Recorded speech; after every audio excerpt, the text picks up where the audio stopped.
Voy a darle ahora la palabra al profesor Ivo da Silva Júnior.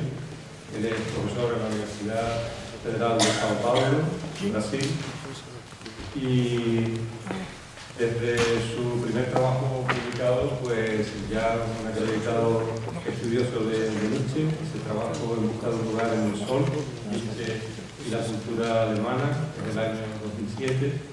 Ha estado vinculado desde el inicio de su investigación al grupo de estudios nietzscheanos de Brasil, que constituyó la profesora Scarlett Marton, un volumen en homenaje a la profesora Marton, Filosofía y Cultura, ha sido pues, organizado, editado por Ivo da Silva, y él que además pues, tiene numerosas publicaciones en revistas especializadas. En España, por ejemplo, Estudios Nietzsche, un trabajo muy interesante sobre la función de la metáfora en relación con las cuestiones políticas del pensamiento nietzscheano y la crítica del nacionalismo. También ha publicado varios artículos en Cadernos Nietzsche, por ejemplo, sobre un trabajo de la profesora Celine Dean, la historia como influjo, las conquistas nacionalistas, que vuelve sobre este tema. Pues desde el año 2010, además, pues ha asumido pues, el trabajo como editor responsable de esta prestigiosa revista especializada Nietzsche, Cadernos Nietzsche, junto con su condición de miembro del grupo de estudios nietzscheanos en Brasil. Asimismo, es miembro del grupo internacional de investigación sobre Nietzsche, y no es la primera vez que tenemos el placer de escucharle, algunos de nosotros, pero para quienes lo hagan por primera vez, pues no entretengo más la posibilidad de escuchar al profesor da Silva con su conferencia El doble papel del arte de leer bien a Nietzsche. Muchas gracias, Manuel, pela apresentação.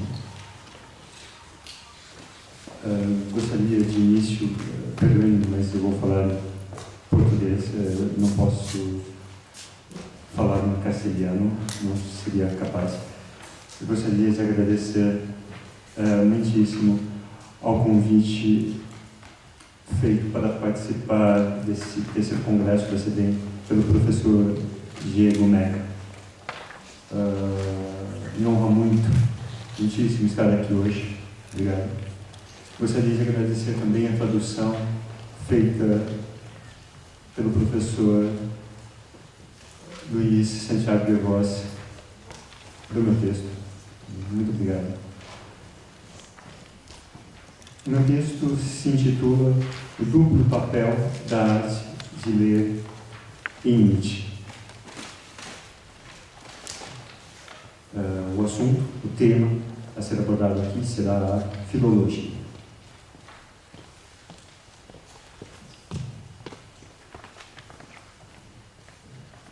Em seus primeiros trabalhos, em particular na aula inaugural intitulada Homero e a Filologia Clássica, que profere na Universidade da Basileia, Nietzsche estabelece uma estreita relação entre a filologia e a filosofia.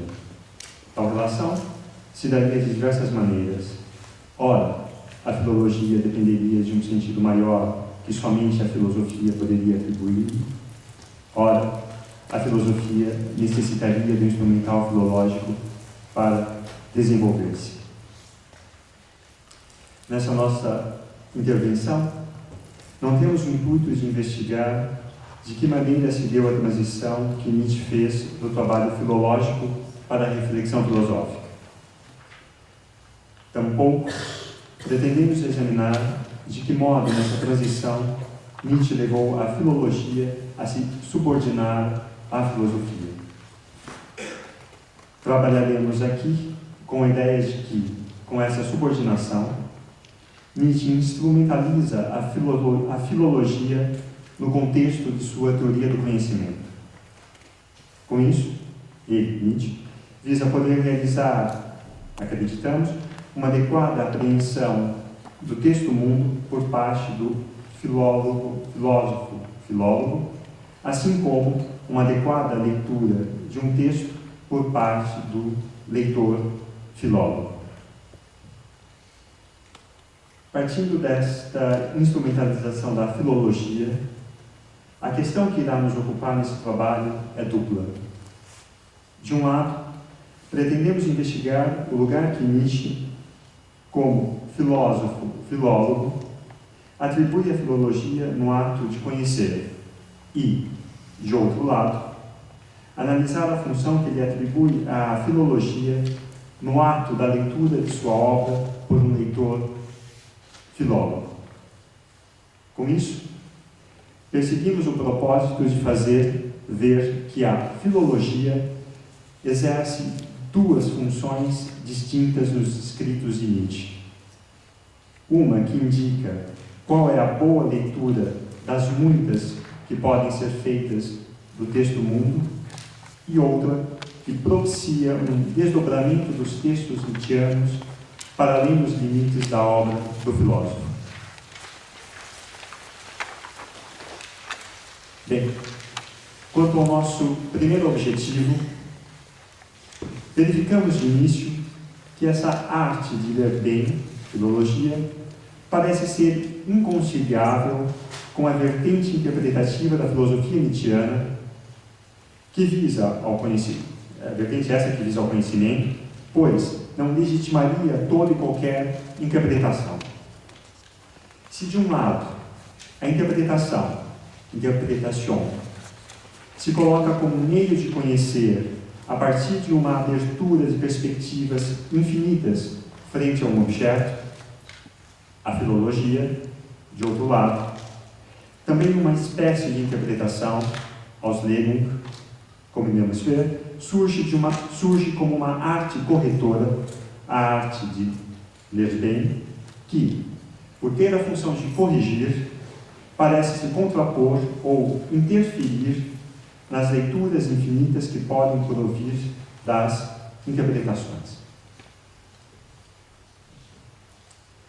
Como meio de precisar o lugar da filologia nesse contexto de conhecimento, regido em princípio pela interpretação, comecemos com um conhecido texto do Anticristo, no qual Nietzsche define a filologia da seguinte maneira.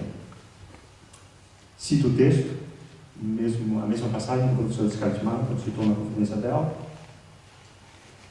Eu entendo aqui, por filologia, em sentido geral, diz Nietzsche, a arte de ler bem, de saber decifrar os fatos, sem os falsear com interpretação, sem perder no desejo de compreender a precaução, a paciência e a sutileza. Filologia como éfesis na interpretação, interpretação. Que se trate de livros ou de notícias de jornais, de destinos ou de fatos meteorológicos, para não falar da salvação das almas. Fim de citação. Anticristo 52. Essa passagem do Anticristo fala por si mesmo. Os fatos, entre aspas, nesse contexto entendidos de uma maneira ampla, não devem ser interpretados, isto é, falseados como interpretações, mas sim, eles, os fatos, têm de ser lidos corretamente. Da arte de ler bem, o filósofo exclui de forma categórica as falsificações provenientes das interpretações. Aqui, os fatos devem ser decifrados, pois, com esta arte de ler bem, a interpretação, não tem lugar. Em suma, o filósofo parece se afastar da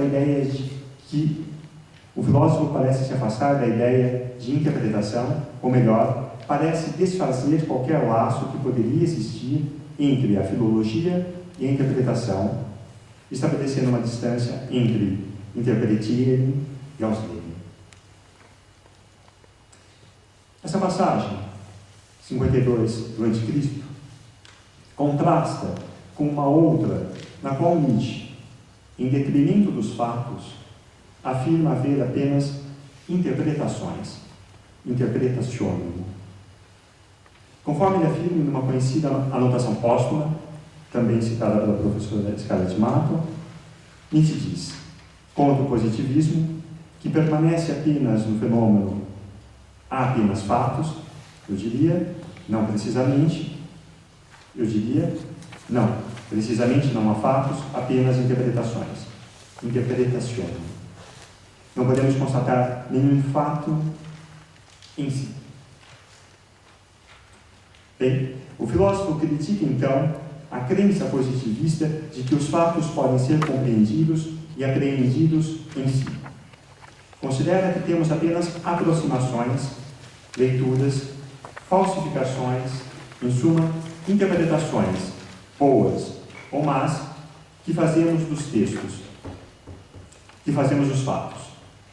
Fatos esses que, do ponto de vista do conhecimento, não existem para nós, uma vez que, para nós, existem apenas interpretações. Em outras palavras, talvez possamos dizer que, partindo do pensamento kantiano, Nietzsche, além de aceitar a inacessibilidade dos fatos em si, nega-os, na medida em que afirma que existem apenas interpretações, ou seja, falseamentos que não correspondem a nenhum fato. Se no parágrafo 52 do Anticristo os fatos são decifrados e as interpretações excluídas, no fragmento póstumo acima citado, são os fatos que deixam de ser pressupostos. No primeiro caso, 52 a.C., há deciframentos de fatos, enquanto no segundo, existem apenas interpretações, ou seja, falseamento dos fatos. Em suma, o trabalho filológico pressupõe a existência de fatos, mas exclui categoricamente as interpretações. Mas ainda, no Anticristo, esse trabalho define-se parcialmente por negação, ao se contrapor ao falseamento dos fatos, ou seja, da interpretação. Isto posto, tudo indica, então, que com uma melhor compreensão desse falseamento, podemos trazer mais luz para compreender o lugar do trabalho filológico no contexto do conhecimento. O falseamento, vou trabalhar um pouco essa questão, sobre o que significa falsear. O falseamento parece nos conduzir ao cerne da interpretação, pois, de uma maneira ou de outra, a define. Ele não pode, como é evidente, revestir-se de um caráter objetivo, uma vez não ser possível ter acesso aos fatos em si. Pouco importa se esses fatos são tidos por inalteráveis ou não. Esse aspecto aqui é secundário.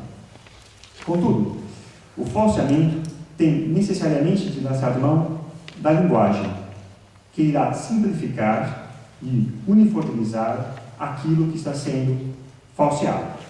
Ou seja, ele depende de uma linguagem pré-existente. Bem mais, podemos dizer que ele depende de aspectos espaço-temporais em que se situa uma determinada língua. O falseamento dos fatos não lança luz sobre os fatos eles mesmos, nem mesmo consiste em sua expressão objetiva. Ele apenas constitui-se numa linguagem simbólica dos fatos. Se assim for, temos de nos perguntar se Nietzsche não flertaria aqui com o idealismo transcendental kantiano ao postular uma estrutura que se fez pré-existente no homem. Ou melhor, cumpre saber em que medida o falseamento dos fatos é tributário do idealismo transcendental.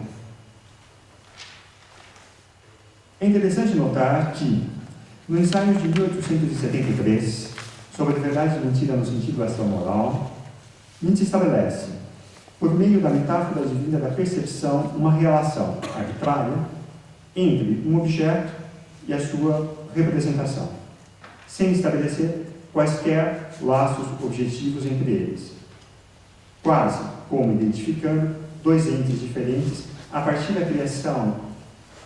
criações metafóricas por meio da imaginação, isto é, sem qualquer esquema conceitual e, por conseguinte, verbal. Estabelece, assim, que a criação de sons para as metáforas, que ocorrem arbitrariamente, passam a ser dependentes de quem os emite.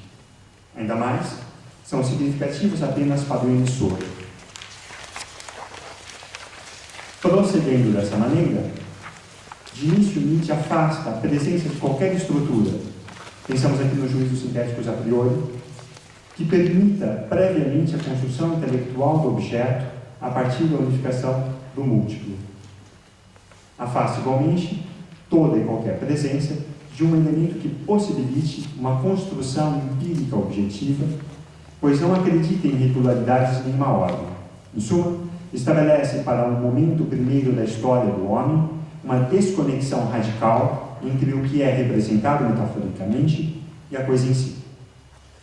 No segundo momento, na argumentação desse ensaio de 1873, pensando como teria sido desenvolvido o homem, teria sido desenvolvido no homem essas questões, do mesmo modo que Kant, Nietzsche entende ser impossível o conhecimento em si do objeto, embora considere, diferentemente de Kant, que esse limite impede radicalmente o conhecimento objetivo do mundo empírico. Para Kant, como sabemos, esse limite não impede a objetividade do conhecimento. Conhecimento esse que somente seria possível se houvesse uma correspondência de caráter metafísico entre a representação e o objeto, negada, como sabemos, por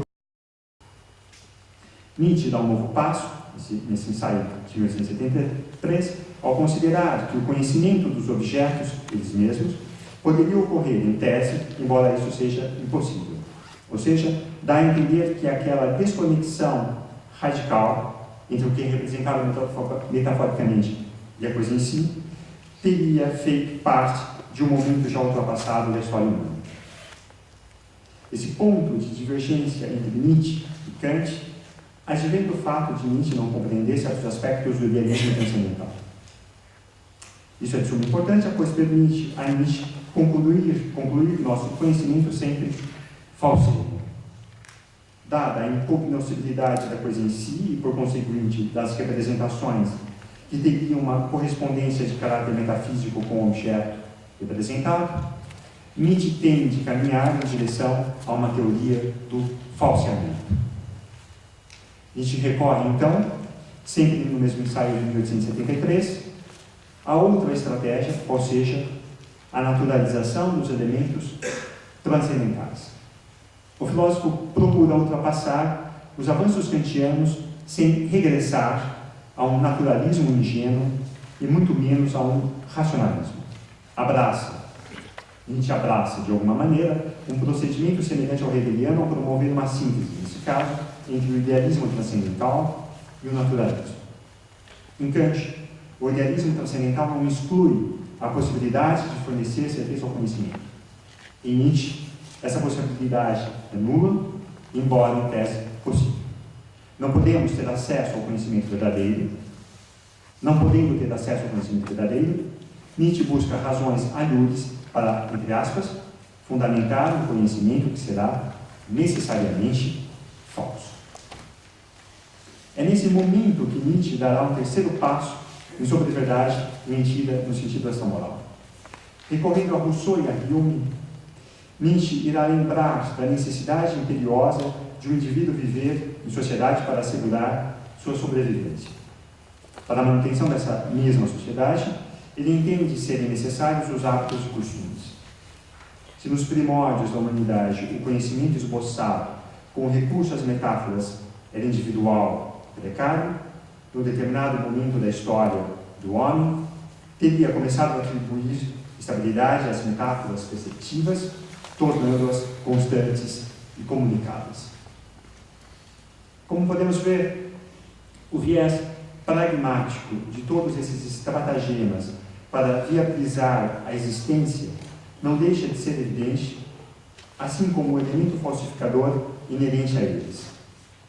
Para que cada metáfora não se mantivesse como única e particular, já que, frutos de criações individuais ou interpretações infinitas sem nenhum critério, o ser humano, segundo Nietzsche, foi constrangido a voltar-se para o outro e igualar metáforas inicialmente diferentes, universalizando-as para que os conceitos pudessem vir à luz.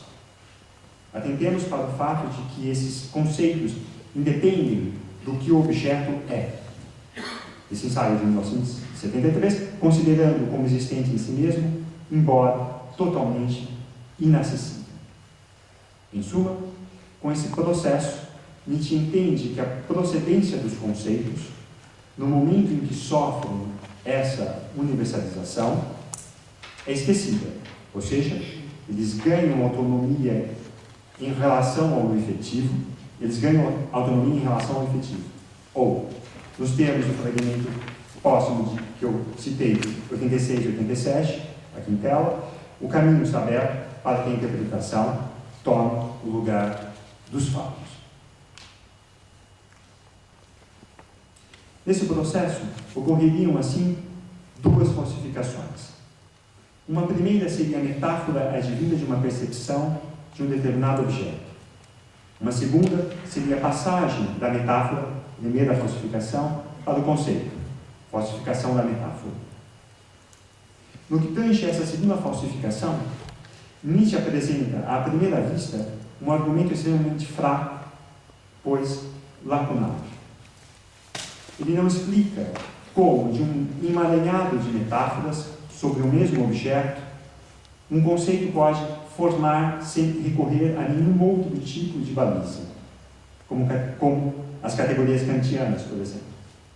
Em outras palavras, há uma lacuna que, no que tange à existência de um aparato lógico prévio que permita fazer a passagem de uma metáfora da percepção de uma experiência individual para o conceito. Esse aparato é, porém, necessário, pois sem ele, nenhum elemento, mesmo que falso, pode se formar. Essa lacuna é suprimida, no entanto, com a construção de um elemento, com a introdução de um elemento transcendental. Podemos dizer que em Nietzsche, o a priori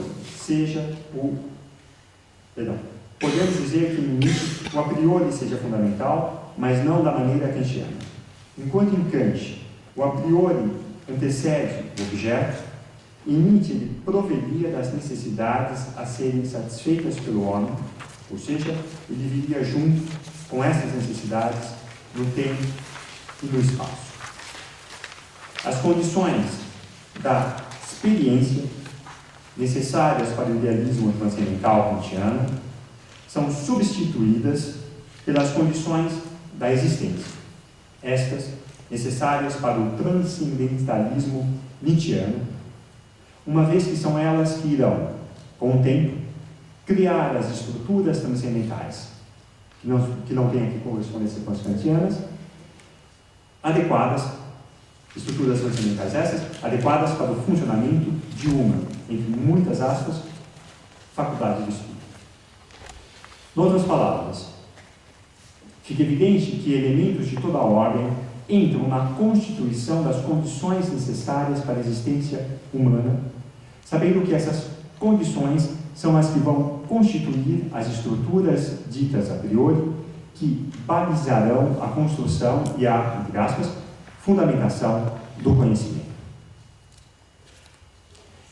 Essa teoria do falseamento, que se apresenta bem acabada já em Sobre Verdade e Mentira no sentido da moral, traz os elementos fundamentais para a teoria da interpretação. Outro sim, aponta claramente para o registro no qual essa ideia está circunscrita. Quando se trata do estabelecimento do texto-mundo, temos interpretações, ou seja, falseamento dos fatos. Por sua vez, quando se trata da filologia, temos o deciframento desse texto-mundo estabelecido, que já foi devidamente falseado. Enquanto no estabelecimento do texto-mundo são as interpretações que ocorrem, no deciframento desse texto-mundo pelo trabalho filológico, são as Auslegen que têm lugar. São as interpretações aos leigos que têm lugar. Por ter uma função bem distinta da interpretação,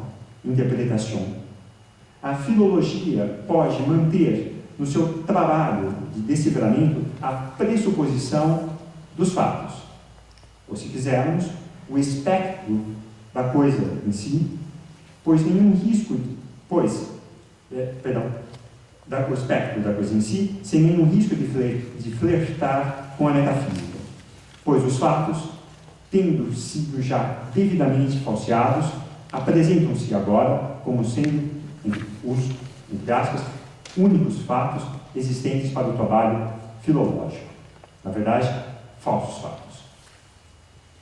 Cabe à filologia simplesmente interpretá-los, ou seja, lê-los com probidade devida para aportar as devidas correções às interpretações. Interpretação. E aqui está o papel fundamental da filologia. Decifrar para separar as interpretações boas e ruins, isto é, as interpretações afirmativas do mundo e as interpretações de cunho metafísico. Vemos então que Nietzsche considera que o trabalho do filósofo-filólogo, parece restringir-se sobretudo ao deciframento das interpretações, em menor escala, como por exemplo nos parágrafos 22 e 36 de Para Além de Bem e Mal, nas falsificações elas mesmas. Pensamos aqui na interpretação que o filósofo propõe do mundo com vontade de potência, em detrimento das más interpretações provenientes dos físicos. Em suma, Nietzsche faz ver que essa arte de ver bem se apresenta para os filósofos como um importante instrumento de exclusão de interpretações equivocadas, como as de cunho metafísico. Tal arte de ver bem põe limites, não ao modo kantiano, evidentemente, mas põe limites à infinidade de possibilidades de interpretações. Ou seja, não há, dessa perspectiva, interpretações infinitas. A filologia teria a função, o papel de pôr limites. Como exemplo, podemos conhecer a seguinte passagem do fragmento póstumo, no mesmo que tem o tratado, de 1886-87. Cito a parte final desse fragmento póstumo. Tudo é subjetivo, dizem vocês, mas isto já é interpretação aos leigos. O sujeito, entre aspas, não é de modo algum dado, mas sim algo inventado ou mais, colocado por trás. Fim de citação. Da afirmação de que, entre aspas, tudo é subjetivo, feita no momento em que se refere às infinitas interpretações que seriam provenientes de um, entre aspas, sujeito, tem uma interpretação inadequada, uma vez que não resulta dos fatos, mas é fruto de um desdobramento inconsistente da lógica inerente à gramática. Bem, delimitando o lugar da filologia no contexto do conhecimento, delimitado o lugar da filologia no contexto do conhecimento, ocupemos-nos agora do segundo objetivo desse meu trabalho. Até agora, tratei do filósofo, filólogo, agora, entre cena, o leitor, filólogo. Se da leitura do texto mundo se ocupam os filósofos, filólogos, a leitura de textos, em particular os textos da obra de Nietzsche, parece encaber sobretudo a figura do leitor, filólogo. O texto, no caso, a obra de Nietzsche, seria então tido como um dado, por assim dizer, um texto-verdade a ser decifrado. Retornando ao seu objeto primeiro, os textos, a filologia exerceria, no caso da obra nietzschiana, a mesma função que executa nos textos, no contexto do conhecimento, ou seja, a de limitar as possibilidades infinitas de interpretações, apontando apenas para as mais pertinentes? Investiguemos esse ponto. Isto é, seria possível falarmos que há inúmeras interpretações possíveis da obra de Nietzsche?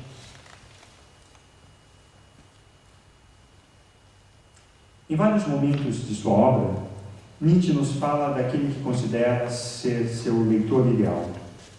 Mas é na Genealogia da Moral que traz com todas as letras o modo como gostaria de ser lido, filologicamente. Na conhecida passagem do 8º parágrafo do prólogo, Nietzsche admite que o estilo que em geral utiliza, o aforismático, traz dificuldades para o leitor e aponta para a maneira correta de ler um aforismo. Nietzsche afirma, cito, bem cunhado e moldado, um aforismo não foi ainda, entre aspas, decifrado, ao ser apenas lido. Deve ter início, então, a sua interpretação, aos Leben, para a qual se requer uma arte da interpretação, considera aos Leben. Fim de citação. Cada aforismo precisa ser decifrado, dizer, e, para tanto, uma arte da interpretação se faz necessária. Mais do que um método de trabalho, essa arte da interpretação se apresenta como Nietzsche vem a dizer no Crepúsculo dos Ídolos, como uma pedagogia. A contrapelo de inúmeros comentários das obras de Nietzsche, podemos dizer que esse aspecto intervencionista do filósofo sobre o seu leitor tem importância apenas no contexto da análise da obra nietzschiana. Com isso, queremos dizer que uma coisa é investigar academicamente, no contexto de seu pensamento, as observações do filósofo sobre o leitor e outra, e sobre a maneira pela qual ele quer ser lido. Outra coisa é realizar uma pesquisa seguindo as indicações do próprio Nietzsche, no caso, querer ser lido filologicamente. Entendemos que adotar essa arte de ler bem para ler Nietzsche implicaria uma prévia aceitação por parte do leitor da filosofia de Nietzsche. Significaria que o leitor se colocaria de antemão como discípulo do filósofo, ou mais grave ainda, se poria na condição de um sectário. Devemos nos indagar, então, pela legitimidade de o filósofo determinar ou impor uma maneira de ler ao seu leitor, pois com isso é evidente que haveria o risco de estar diante de um leitor dogmático. Compreendemos, contudo, que Nietzsche deseja afastar da sua letra interpretações que se distanciem do seu texto verdade, por assim dizer. Num primeiro olhar, a filologia, com a função de trazer limites às interpretações, e aqui interpretação como Auslegung, desempenharia esse papel fundamental. Afinal, ser bem compreendido pode ser uma aspiração legítima de qualquer autor. No entanto, se o leitor seguir as indicações de Nietzsche e lançar mão da filologia, por função bem precisa, a de trazer limites às interpretações do contexto da filosofia nietzschiana, a alteridade do leitor desaparece na própria obra. Acreditamos, no entanto, que Nietzsche aponta para uma outra espécie de leitor. Ao invés de desejar um leitor sectário, como sua letra parece deixar entrever, talvez possamos compreender de outra maneira essas indicações que ele fornece na Genealogia da Moral. Se acompanharmos o exemplo de leitura ou de interpretação que o filósofo nos fornece nesse livro, na Genealogia da Moral, não iremos encontrar o ler bem ou a decifração de que nos fala o parágrafo 52 do Anticristo. Muito menos iremos encontrar a decifração de um texto-verdade, tal como faziam os filólogos com textos antigos. É muito mais provável que, muito mais do que simplesmente uma decifração do texto-verdade, encontremos um desdobramento ou um movimento que vai para além do aforismo. O que nos sugere isso é o fato de que a terceira dissertação da Genealogia da Moral realiza mais do que um deciframento ou um comentário de um aforismo, como o filósofo nos anuncia no prólogo do livro. Na terceira dissertação da Genealogia, Nietzsche parece, antes de mais nada, proceder a um desdobramento do ideal ascético a ser superado. A arte de ler bem se coloca, então, não como um instrumento para o trabalho com o texto verdade. Ela pode ter tido uma função corretora para o filólogo, no momento em que tente lidar com os falseamentos dos fatos, visando com isso trazer balizas para o seu trabalho de avaliação. Com o leitor filólogo, no entanto, ela é muito mais do que um meio de realizar uma leitura proba. Essa arte de ler bem, de interpretar, assume exclusivamente com esse leitor filólogo o papel de desdobramento de um texto ou de um pensamento. Compreendendo diferentemente a interpretação, Auslegung, na genealogia da moral, Nietzsche não compromete o leitor filólogo com seu pensamento, que não corre assim o risco de ser um mero sectário, mas fornece-lhe simplesmente uma interpretação já submetida ao crivo filológico, isto é, oferece-lhe uma boa interpretação para que, a partir de seu texto, um novo desdobramento se dê. Esse novo desdobramento estará, doravante, a cargo do leitor. Nessa direção, podemos dizer que o pensamento, a filosofia de Nietzsche, se situa e até mesmo se constrói entre, de um lado, a boa leitura que o filósofo realiza do falseamento dos fatos, graças à ação corretora da Auslegung, graças à arte de bem ler.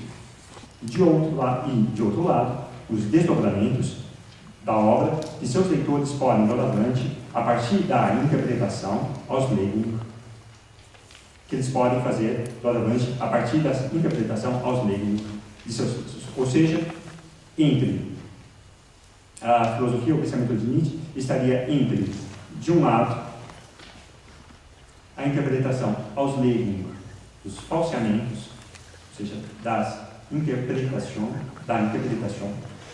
e de outro, da leitura ou da interpretação Auslegung do próprio texto, este falseado. Muito obrigado pela atenção.